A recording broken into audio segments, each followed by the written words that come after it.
لله رب العالمين والصلاة والسلام على سيد الأنبياء والمرسلين سيدنا محمد وعلى آله وأصحابه وبارك وسلم تسليما كثيرا كثيرا.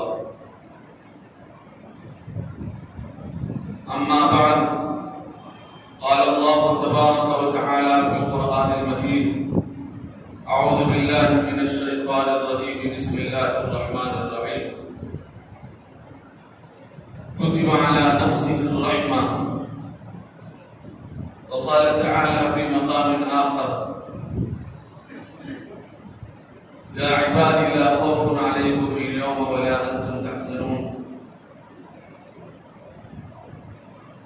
وقال النبي صلى الله عليه وآله وسلم: سبقت رحمتي غضبي، أو كما قال صلى الله عليه وسلم. معزز حاضرین کرام، واجب الاحترام میرے دینی بھائیوں، بزرگوں، دوستوں اور عزیز ساتھیوں،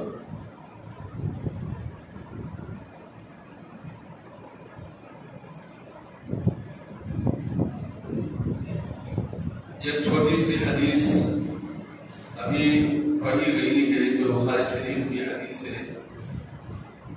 اس کے اندر اللہ کی رحمت کے بارے میں بیان ہے. فرمایا گیا کہ سبقت رحمتی غضبی، کہ میری رحمت سبقت لیے ہوئی ہے میری غضب پر، یعنی میری ناراضگی پر میری رحمت سبقت لیے ہوئی ہے. سبقت مطلب آگے بڑھی ہوئی ہے. اسی ایک حدیث سے انسان اللہ کی رحمت کا اندازہ کر سکتا ہے. ہم دنیا کے اندر انسان کتنے گناہ کرتے ہیں، لمحہ لمحہ ہمارا گناہوں کے اندر گزرتا ہے. صرف ایک انسان کا نہیں بلکہ لاکھوں، کروڑوں، اربوں، کھربوں انسانوں کا اس حال میں اس کا وقت گزرتا ہے کہ اس کا رب اس سے ناراض ہوئے ہوتا ہے، لیکن پھر بھی وہ اپنی رحمت سے ہم سب کو معاف فرما دیتا ہے. کیوں معاف فرما دیتا ہے؟ اس لیے کہ اللہ نے اپنے عرش پر لکھ کر رکھا ہے کہ سبقت رحمتی غضبی، کہ میری رحمت سبقت لے گئی میرے غضب پر. اس لیے میرے بھائیوں، آج دنیا کے اندر انسان جو سکون سے زندگی بسر کر رہا ہے، جو تکلیفیں انسان کے ساتھ تو لگی ہوئی ہیں، اس کے باوجود بھی اللہ اپنی پکڑ فوراً نہیں پکڑتا. یہ اسی کا نتیجہ ہے کہ اللہ تعالیٰ اپنی رحمت ہم پر نچھاور کیے ہوئے ہے. اپنی رحمت کو اللہ رب العزت ہر بندے کے ساتھ رکھا ہوا ہے. اس لیے قرآن مجید میں جب ہم پڑھتے ہیں، جا بجا سورت ختم ہوتی ہے، جیسے کہ سورت ختم ہوتی ہے اس کے بعد لکھا ہوا ہوتا ہے بسم اللہ الرحمن الرحیم. تو فرمایا گیا، علماء نے فرمایا کہ سورت کے ختم کا اندازہ بھی ہو جاتا ہے، اور اللہ نے نازل فرمایا ہے بسم اللہ الرحمن الرحیم کہ دیکھو میری رحمت بندوں پر بہت بڑی مہربان ہے. میری رحمت بندوں پر بڑی مہربان ہے، اس لیے اس کا اظہار بھی کرنا ہے. اور ہر سورت کی شروع میں اللہ نے لکھ دیا ہے اس بارے میں، اسی لیے اس کا علامت بھی ہے. اب فرمایا اللہ کی رحمت بڑی وسیع ہے. اللہ رب العزت کی رحمت بڑی وسیع ہے. انسان گناہ کرتا ہے، اس کے باوجود بھی اللہ رب العزت انسان کو معاف فرما دیتا ہے. یہ کہ گناہ انسان اپنی زندگی کا انسان کو تصور نہیں ہوتا. اللہ رب العزت اتنے چیزیں دیکھنے کے باوجود، جاننے کے باوجود اللہ انسان کو معاف فرما دیتا ہے. حالانکہ یہ تمام انسان جو ساری دنیا کے اندر نظر آ رہے ہیں، یہ سب انسان کو اللہ ہی نے بنایا ہے. اور اللہ نے کیسے بنایا؟ علماء نے فرمایا کہ ساری دنیا کے اندر جب دنیا کو اللہ نے قائم فرمایا، کہ پانی پر اللہ نے دنیا کو قائم فرمایا، اور قائم فرمانے کے بعد انسان کو پیدا فرمایا. انسان کو بغیر نمونے کے پیدا فرمایا. انسان کی شکل و صورت اس سے پہلے سے موجود نہیں تھی، اللہ نے خود انسان کو بنایا. اب جو انسان دنیا کے اندر ترقی کر رہا ہے اللہ کی بنائی ہوئی چیزوں کے اوپر دیکھ کر اس کی نقل اتار رہا ہے. اللہ رب العزت خود سے ہر چیز کو بنایا, دنیا کو بنایا, آسمان کو بنایا, زمین کو بنایا, اور اس کی بنائی ہوئی چیز کے قریب بھی انسان نہیں پہنچ رہا ہے, لیکن صرف نقل کر رہا ہے. جیسے انسان ہے, انسان کی ایک نقل کرنے کے لیے ایک روبوٹ بنا دیتا ہے, اس کا ہاتھ بھی ہوتا ہے, اس کے پیر بھی ہوتے ہیں, اس کی ناک بھی ہوتی ہے, لیکن وہ انسان جیسا تو بنانے کی کوشش کرتا ہے, لیکن مکمل انسان تو بنا نہیں سکتا. انسان کی جو احساسات ہیں اس کے اندر وہ احساسات نہیں ہوتی.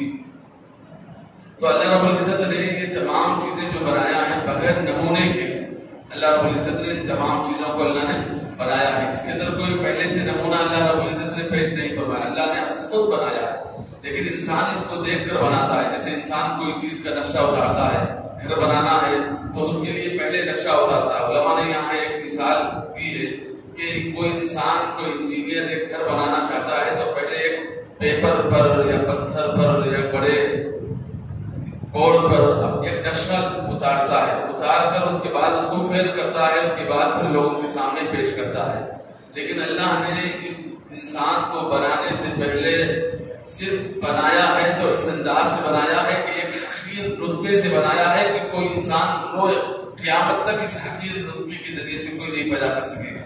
یعنی جو انسان کی دنیا کے اندر جو بنا رہا ہے نقشہ, وہ ایک نقل بنا رہا ہے, اور نقشہ بنانے کے بعد لوگوں کے سامنے پیش کرتا ہے تو وہ تو ایک پیپر کا سہارا لیتا ہے, وہ ایک پتھر کا سہارا لیتا ہے, یا ایک کسی اٹے کا سہارا لیتا ہے, یا کسی بورڈ کا سہارا لیتا ہے.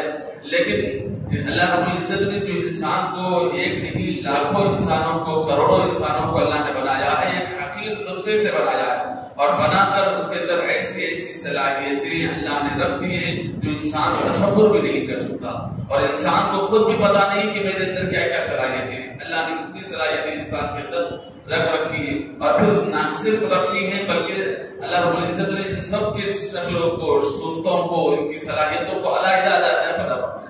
اب ایک انسان ہے, اس کی شکل الگ ہے. 100 انسان میں اگر کسی کی کوئی لوگ پیدا ہو, ایک ہی دن کے اندر مثال کے طور پر لاکھوں لوگ پیدا ہو رہے ہیں سارے عالم کے اندر, لاکھوں لوگوں کی شکل صورتیں علیحدہ ہیں, ان کی تمام قابلیت اللہ نے علیحدہ رکھی ہے, ان کی صورتیں الگ, ان کی شکلیں الگ, ان کی قابلیت الگ, ان کی فہم فراست الگ, سب کچھ اللہ نے رکھ رکھی ہے.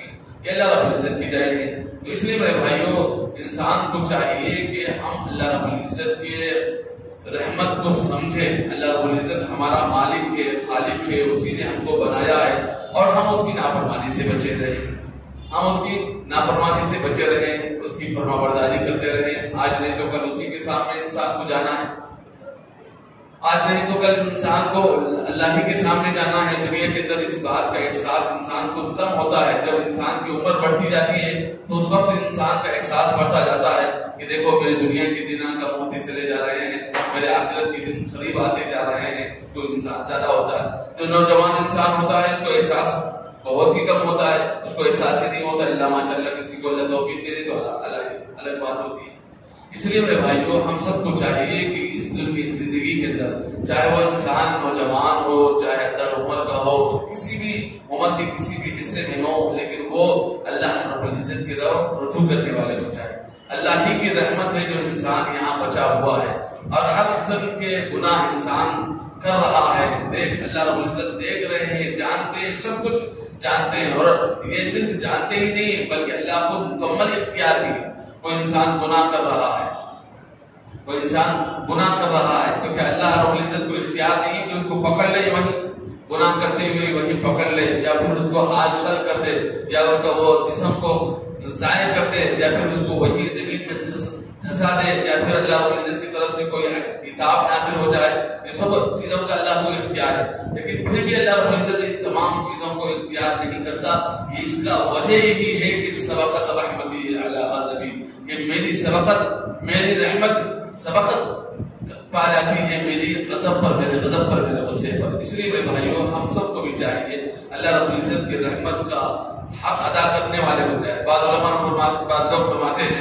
لوگ فرماتے ہیں کہ بعض لوگ شکایت کرتے ہیں, عوام الناس شکایت کرتی ہے کہ میرے روزی کا مسئلہ ہے, میرے روزی صحیح نہیں ہو رہی ہے. علماء فرماتے ہیں کہ جو آدمی کی روزی میں تنگی ہے فجر نہ پڑھے اور پھر شکایت کرتے پھرے.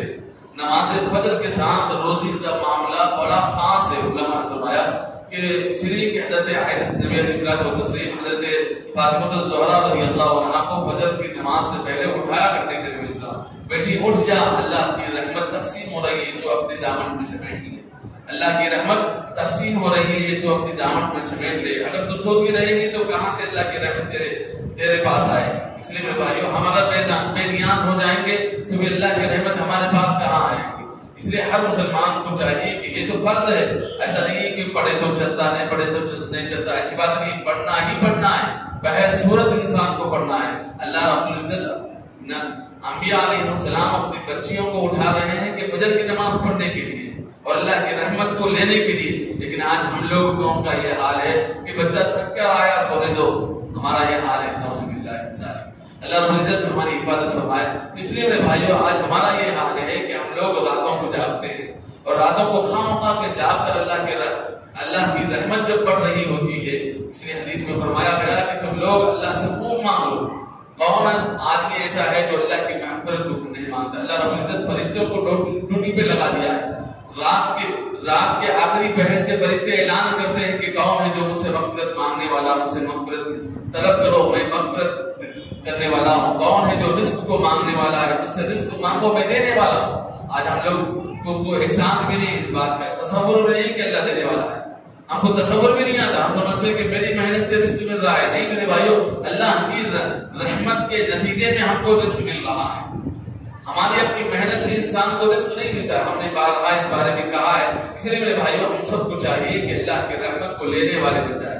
رات کو اٹھیں, رات میں جلدی سو جائیں اور صبح جلدی سے جلدی اٹھنے والے بن جائیں. کم از کم تہجد نہیں پڑھے کوئی بات نہیں. رات کو حدیث میں فرمایا گیا کہ کوئی آدمی رات کو اٹھ لیا, جیسے لوگوں کے مانگنے کے طریقے الگ ہوتے ہیں. بعض مربع جو نا کشکول سے مانگتے ہیں, بعض لوگ جو نا چادریں پھیلا کر مانگتے ہیں, بعض لوگ جو نا کوئی اور چیز کے ذریعے سے مانگتے ہیں. اللہ نے ہمارے لیے آسان راستہ بنا دیا ہے.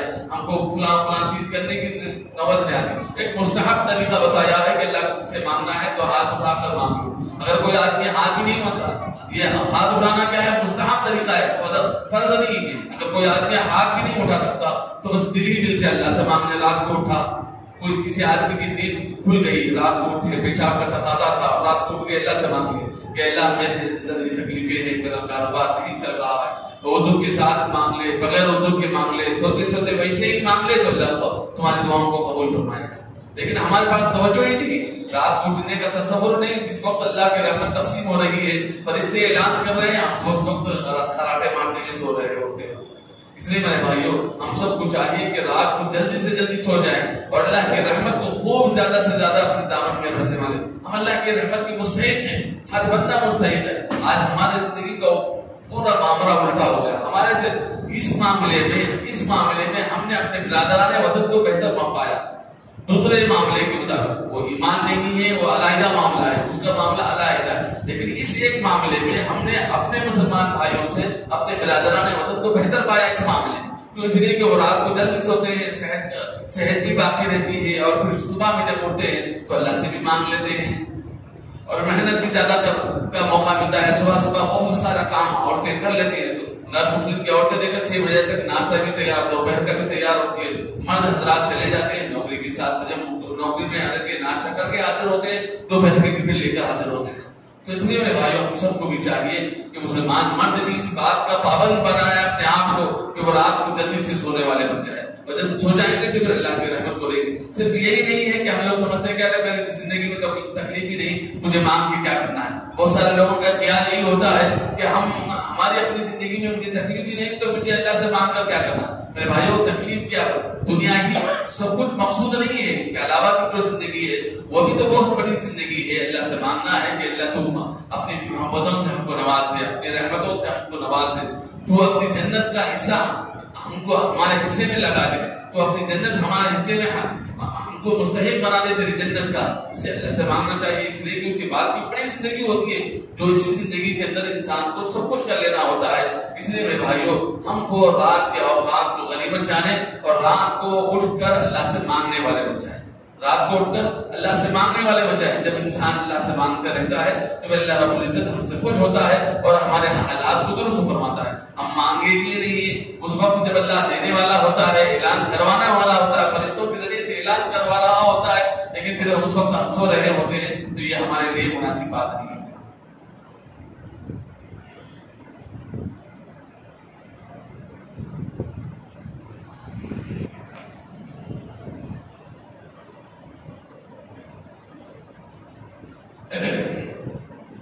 معزز حاضرین کرام, آج کل جو اکثر ہمارے معاشرے کے اندر بیماریاں بھی پھیل رہی ہیں, اس کا اصل سبب ڈاکٹروں نے بھی کہا ہے اور کتابوں میں علماء نے بھی لکھا ہے کہ پہلی رات کا جو آدھا حصہ ہے, پہلا آدھا حصہ جو ہوتا ہے وہ نیند کے لیے سب سے افضل وقت ہے. انسان اس وقت میں اگر سو جائے گا تو اس کی صحت برقرار رہے گی. رات کا آدھا حصہ کیا جائے, اس میں سے پہلا جو آدھا حصہ ہے وہ سب سے افضل ہے اس کی صحت کے لیے. لیکن ہمارا یہ حال ہے کہ پہلا آدھا حصے کے اندر ہم اکثر جاگے ہوئے ہوتے ہیں اور دوسرے آدھے حصے کے اندر ہم سو رہے ہوتے ہیں. دوسرے آدھے حصے کے اندر ہم سو رہے ہوتے ہیں. حالانکہ حدیث میں خود فرمایا گیا کہ نبی علیہ السلام کا ماحول تھا اور صحابہ کا بھی. آج بھی بعض علاقے میں بعض لوگ مغرب کے بعد سو جاتے ہیں, اس کے بعد اٹھ کر عشاء کی نماز پڑھتے ہیں. بعض یو پی اور ہریانہ کے علاقے علاقوں میں نے دیکھا کہ ہریانہ کے علاقے میں نے دیکھا کہ بعض لوگ آج بھی مغرب کی نماز کے بعد سو جاتے ہیں, عشاء تھوڑے سی تاخیر میں رکھتے ہیں, سو کر ایک نیند لے کر اس کے بعد جا کر پھر عشاء کی نماز پڑھتے ہیں, پھر عشاء کی نماز پڑھ کر آ کر سو جاتے ہیں. یہ ماحول اگر انسان کا رہا, فوراً مغرب کے بعد کھا لینا.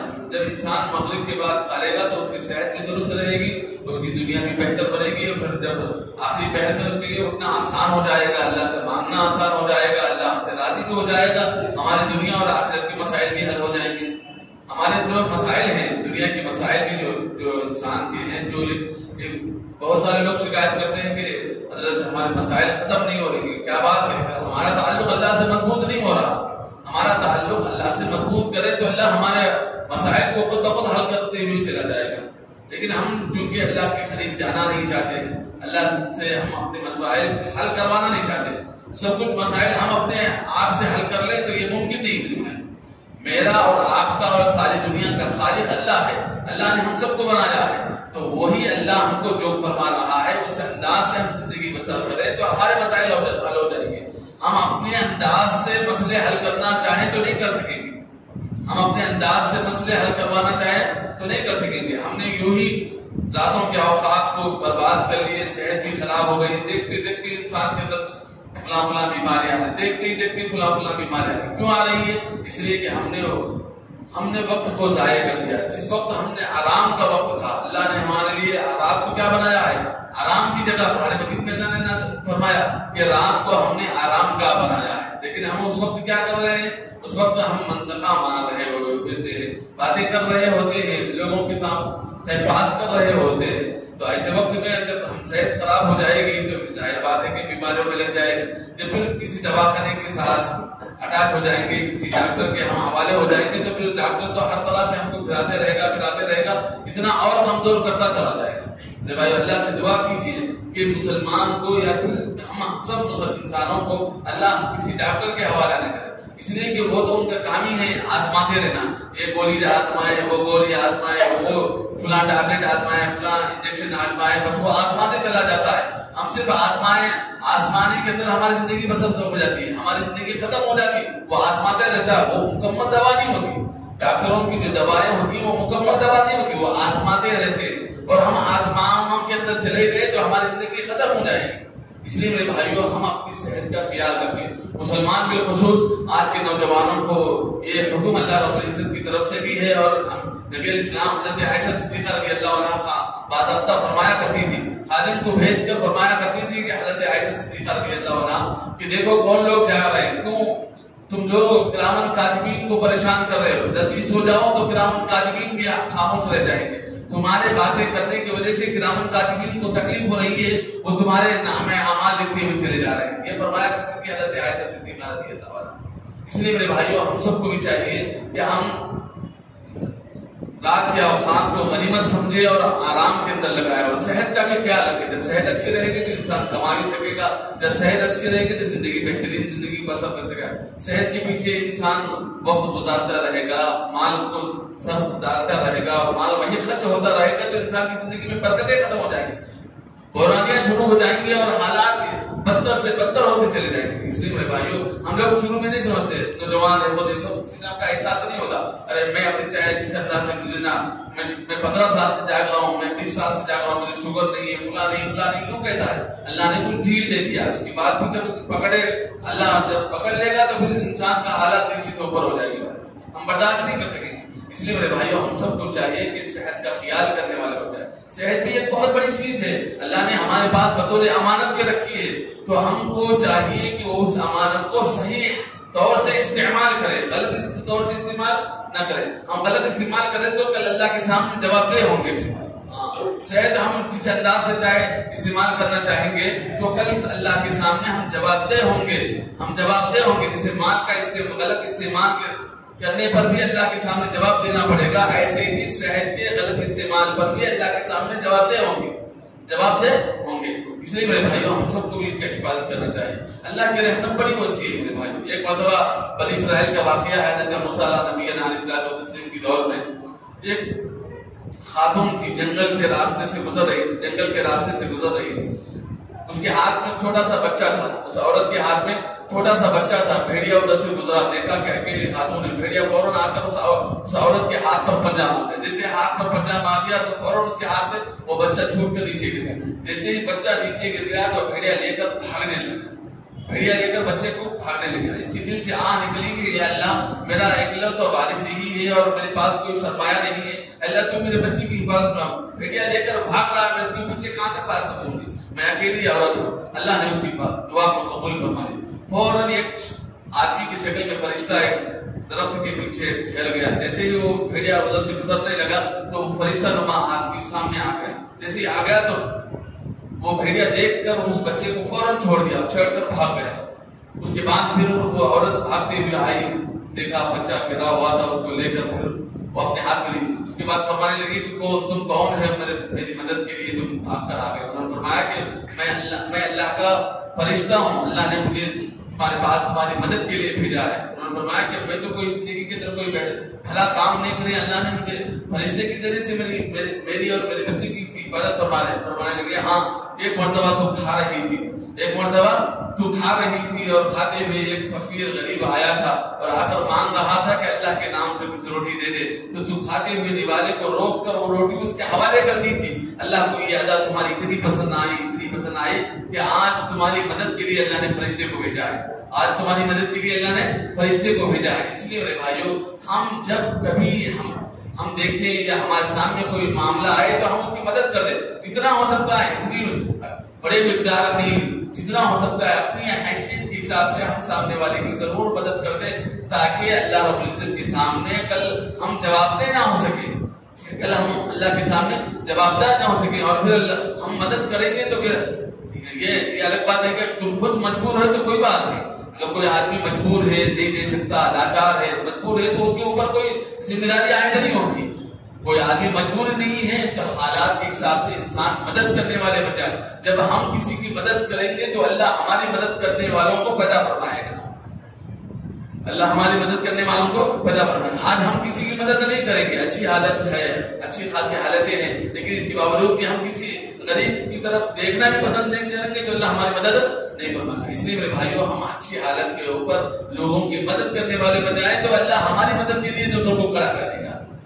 ہم جانتے بھی نہیں ہوں گے، پوچھتے بھی نہیں ہوں گے، اللہ ایسے لوگوں کو ہماری مدد کے لیے کھڑا کر دے گا. اللہ ایسے لوگوں کو ہماری مدد کے لیے کھڑا کر دے گا. اس لیے میرے بھائیوں، ہم اچھی حالت میں، اس لیے اس سے پہلے بھی ہم نے کہا تھا کہ اچھی حالت میں ہم خوب عبادت کرنے والے بن جائیں، مدد کے ذریعے سے ہو، جس انداز سے ہو جائے. نبی علیہ الصلوۃ والتسلیم اجود تھے، لوگوں کے ساتھ بہت بھلائی کا معاملہ کرتے تھے. علماء نے اس کی تفسیر میں فرمایا ہے کہ جو نبی علیہ السلام سامنے والے کی جو ضرورت ہے وہ ضرورت پوری کیا کرتے تھے. نبی علیہ السلام سے کسی کو صرف پیسے کی ضرورت ہے تو نبی علیہ السلام پیسے کے ذریعے سے مدد کرتے تھے. کوئی آدمی کو اپنا وقت کی ضرورت ہے تو نبی علیہ السلام اپنا وقت دے کر اس کی مدد کیا کرتے تھے. نبی اسلام اپنا وقت لے کر اس کی مدد کیا کرتے تھے. کوئی آدمی پریشان ہے تو اس کو جا کر اس کی تسلی کیا کرتے تھے نبی اسلام. ایسا نہیں ہے کہ صرف مال سے مدد کر کے ہٹ گئے، یہ بات نہیں ہے. ہر طرح سے اس کی تسلی کیا کرتے تھے. اشبد تھے نبی اسلام و تسلیم. اس لیے مسلمان کو بھی اس انداز سے زندگی گزارنا ہے جو آقا مدنی علیہ السلام کی تعلیمات ہیں، وہ تعلیمات ہم اپنی زندگی کے اندر داخل کرنا ہے. ہمارا اصل مقصد کیا ہے؟ ہم نبی کو مانتے ہیں. کس انداز سے مانتے ہیں؟ صرف نام لینے کا نام نبی کو ماننا نہیں میرے بھائیو. ہم نبی کی تعلیمات کو اپنی زندگی کے اندر لانا ہے. آقا مدنی صلی اللہ علیہ وسلم کی تعلیمات کو اپنی زندگی کے اندر لانا ہے، اس حیثیت سے کہ میں بھی مسلمان ہوں، میں نبی کو مانتا ہوں. نبی علیہ السلام نے فلاں کام کا حکم مجھ کو دیا تھا، میں بھی کروں گا. نبی نے فلاں کام کیا تھا، میں بھی کروں گا. انسان کے اندر جذبہ ہونا ہے. ایک نہیں کہ بس چلو ٹھیک ہے ایک معاملے سے نہیں ہو سکا، کوئی بات نہیں، کہ دوسرے معاملات بھی بہت سارے ہوتے ہیں انسان کے. وہ اپنے اندر وہ صلاحیت پیدا کریں کہ ہم مسلمان ہیں، نبی کے طریقوں کو زندگی کے اندر لانے کی فکریں کریں. نہیں کریں گے تو کب کریں گے؟ جب انسان کا وقت آ رہا ہے، چلو بھائی فلاں پراپرٹی ہے، ہم اللہ کے راستے میں اتنا دے کر ہم بری ذمہ ہو جائیں گے تو نہیں ہوگا. زندگی بھر کے اعمال، زندگی بھر کے کام ہمارے ساتھ لگ جا رہے ہیں تو پھر ایسی صورت میں ہم کیسے ہو جائیں گے؟ اس لیے میرے بھائیوں ہم سب کو چاہیے کہ موقع سے جو انسان کے سامنے جو معاملہ پیش آتا ہے اس کے بارے میں صحیح تحقیق کریں، اس کے بعد اس کی کام کرتے رہیں. جب کام کرتے رہیں گے تو انشاءاللہ بڑا بھلا ہوگا.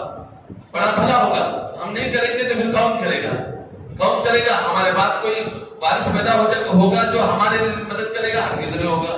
اس لیے کہ میرے بھائی اپنی زندگی کی مدد خود کر لینا ہے. اپنی زندگی کے اعمال ہم کو اپنے اعمال کو بنانا ہے. دوسرا کوئی ہمارے اعمال کو نہیں ٹھیک کرے گا. ہماری اپنی زندگی کا حساب ہمارے ساتھ ہوگا، ہمارے اولاد کے ساتھ نہیں ہوگا. بہت سارے لوگ ارے میں تو نہیں کرا، میرے اولاد کر لے گی کہ ہرس میں رہیں گے تو کہاں سے ہوگا؟ نہیں ہو سکتا. ہم کو ہماری زندگی ہم گزار رہے ہیں تو یہ سب چیزوں کا حساب ہم کو ہی دینا پڑے گا. تو ہم خود اپنی زندگی کو بہتر سے بہتر بنانے کی کوششیں کریں.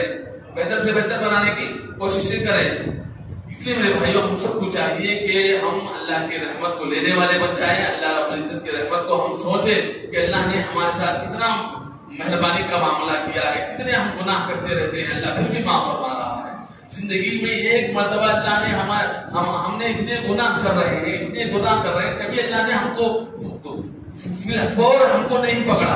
فور اللہ نے ہم کو گناہ کے وقت میں نہیں پکڑا. کیوں نہیں پکڑا؟ اللہ کی رحمت اس کے غضب پر سبقت لے رہی ہے، اس لیے اللہ نے نہیں پکڑا. اس لیے ہم اللہ کی مہربانی ہم کو سمجھنا چاہیے کہ اللہ کتنا بڑا مہربان ہے. آج ہم انسان کسی کے ساتھ میں اب انسان کا حال کیا ہے کہ کوئی انسان ایک گناہ کر لے تو اس کے ذہن میں بیٹھ جاتا ہے وہ فلاں گناہ کیا. وہ زندگی بھر وہ جب سامنے آتا ہے تو وہ گناہ اس کو یاد آتا ہے. لیکن اللہ کا معاملہ ایسا ہے، انسان ایک گناہ کیا، 2 گناہ کیا، 1000 گناہ کیا، زندگی بھر گناہ کرتے رہے، اللہ رب العزت اس کو مٹھا دیتا ہے. انسان کو اللہ کے سامنے بول دیا کہ اللہ میں گناہ کیا، مجھے معاف فرما، اللہ اس کو مٹھا دیتا ہے. لیکن بندے کا یہ حال ہے کہ بندہ ایک مرتبہ کوئی گناہ کرتا ہے تو اس کے ذہن میں میموری میں بیٹھ جاتا ہے. جب بھی وہ سامنے آتا ہے تو فوراً اس کے سامنے آ جاتا ہے. جیسے ہمارے پولیس اسٹیشن کے اندر میں کوئی آدمی گناہ کرتے چلا گیا تو وہ 20 سال کے بعد وہ قیدی وہاں جاتا ہے تو اس کا وہاں گناہ لکھا ہوا رہتا ہے. تو یہ انسانوں کا حال ہے. لیکن اللہ کا یہ حال ہے کہ اگر تم لوگ صبح سے شام تک 20,000 بھی گناہ کریں گے، اللہ وہ تمام 20,000 کے گناہوں کو معاف فرمائیں گے. ایک مرتبہ آپ اس کے سامنے تصدیق کریں گے اللہ میرے گناہ کو معاف فرما دے، اللہ ضرور معاف فرمائے. بس اللہ سے دعا ہے اللہ تعالیٰ تمام کو کہنے سننے سے ڈرانے کی توفیق نصیب فرمائے.